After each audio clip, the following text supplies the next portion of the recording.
So, tonight I watched the presidential debate between Donald Trump and Joe Biden, and to be perfectly frank, one of those men did not come across as very presidential. Yes, you've guessed it, it was in fact Donald Trump, who in his usual foul-mouthed, ignorant, shouting, bombastic, emperor with no clothes, cowardly, snivelling, yet somehow narcissistically full of himself, shouted down every possible opportunity for some kind of debate to just try and score points and support Proud Boys and other equally heinous groups.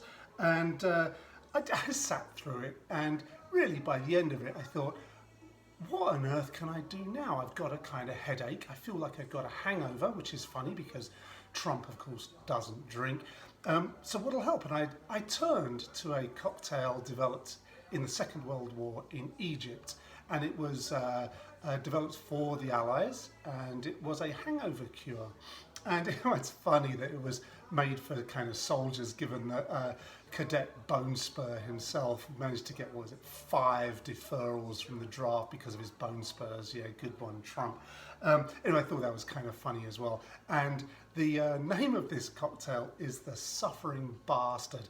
And really, that's what I felt. The whole of America and maybe the world was just suffering at the end of that horrible debate, primarily because of that bastard Trump. But there we go.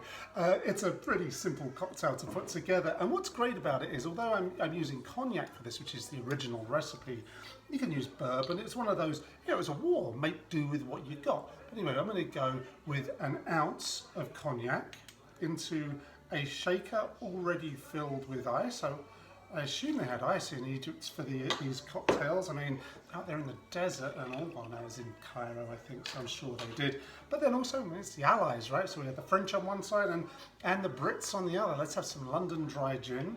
And we're going to put an ounce of that in too. And then the third ingredient is lime juice, but it's not kind of the lime juice that I've been using in most of these cocktails. It's actually lime cordial. Rose's lime cordial was the actual recipe. None of your fancy schmancy freshly squeezed limes here, thank you very much. And we're going to have a ½ an ounce of that, which will also make it quite sweet. It'll be a bit like using grenadine or something like that. Well, except lime, not pomegranate. And we're going to have ½ an ounce of that in like so. And then a good dash of Angostura bitters. You know, that's nice healthy stuff right there. Let's give it a shake for about 15 to 20 seconds.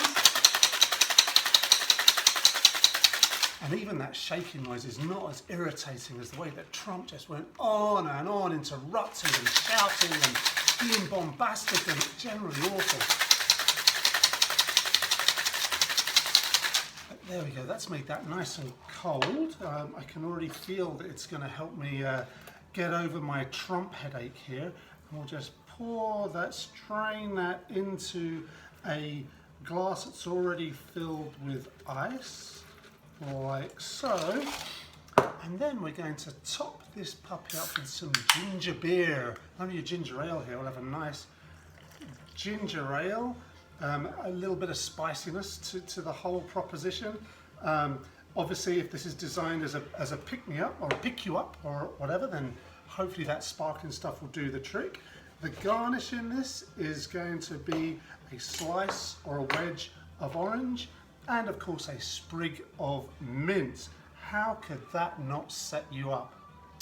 So, here goes. And I want to put this to Joe Biden, who maybe had the quotes of the evening when he just turned around to Trump one point and just said, "Will you shut up, man?" Cheers, Joe.